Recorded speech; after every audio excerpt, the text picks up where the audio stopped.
लक्षात घ्या, बुद्ध आणि महावीर ही राजांची मुलं होती. आपल्याला जे संपूर्ण आयुष्यात मिळवायचं आहे, जे आपण स्वप्न बघतो, ते जन्मताच सर्व त्यांना मिळालेलं होतं. तरीही ते या सर्व गोष्टी सोडून निघून गेले.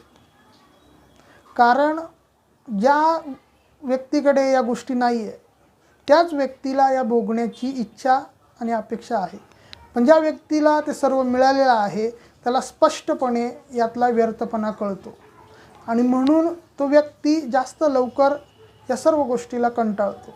म्हणून तुम्ही बघाल, जेवढेही तीर्थंकर आहेत, जेवढेही मुक्त पुरुष आहेत, ते सर्व एकतर राजांची मुलं होते किंवा धनसंपन्न होते.